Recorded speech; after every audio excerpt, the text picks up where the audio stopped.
हरकतें बढ़ी रहती थी, पुलिस पर गुंडे हावी रहते थे, ज़मीन और जगह पर कब्जा होता था, बाज़ारों में बिना पैसे के लूटमार होती थी,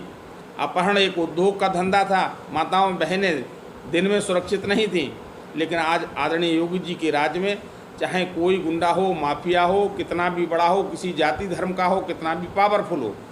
सबको एक समान कानून के अंतर्गत जो अपराध करेगा उसके विरुद्ध कार्रवाई करने का काम हमारी सरकार ने किया है। और आज उत्तर प्रदेश में कानून व्यवस्था इस देश की सबसे अच्छी कानून व्यवस्था के रूप में स्थापित हुई है। माताएं बहनें सुरक्षित हैं, हमारे घर सुरक्षित हैं, हमारा व्यापारी सुरक्षित है, हमारा श्रमिक सुरक्षित है, हमारा युवा सुरक्षित है और सब जगह राम राज्य की तरह शांति और कानून व्यवस्था का साम्राज्य उत्तर प्रदेश में बड़ी तेज़ी से चल रहा है। और उद्योग के मामले में भी आदरणीय योगी जी के नेतृत्व में उत्तर प्रदेश दिनों दिन चौगुनी तरक्की करते हुए इस प्रदेश के युवाओं के विकास के निरंतर उद्योग लगाकर उनको आगे बढ़ाने का काम हमारी सरकार कर रही है। मित्रों, प्रधानमंत्री गरीब कल्याण अन्न योजना जो हमने 2000 कोरोना कार्यकाल में शुरू की थी, 2 महीने में 2 बार देने का काम किया था। इस देश की 80 करोड़ जनता को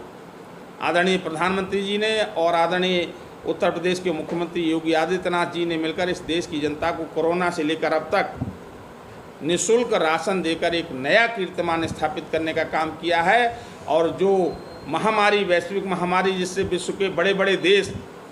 ग्रसित हो गए थे, उसकी पकड़ में आ गए थे, इस भारत को बचाने का काम और भारत के लोगों को बचाने का ऐतिहासिक काम आदरणीय मोदी जी और योगी जी के नेतृत्व में हुआ है। पूरा विश्व ने और यूएनओ ने भारत की प्रशंसा की है कि हमने कम संसाधनों में अपने देश के लोगों को बचाने के साथ विश्व के कई देशों में कोरोना से संबंधित वैक्सीन को निर्माण करके देने का काम किया, कोरोना रोधी जो दवाएं होती हैं उनको देने का काम किया और विश्व में इससे भारत की छवि बदलने की बात हुई। जो लोग भारत को लेने वाला देश समझते थे, आज की तारीख में भारत देने वाला देश के रूप में स्थापित हुआ है। आज हमारे देश के प्रधानमंत्री जहाँ कहीं जाते हैं तो हर भारतीय का सीना चौड़ा होता है, गर्व से सिर मस्तक ऊंचा उठता है कि जब भारत जिंदाबाद के नारे लगते हैं, मोदी जिंदाबाद के नारे लगते हैं और जहाँ जाते हैं वहाँ रेड कारपेट में वहाँ का राष्ट्रपति हमारे प्रधानमंत्री को सम्मान देने का काम करता है। हमने अपनी सीमाओं को भी मजबूत करने का काम किया है।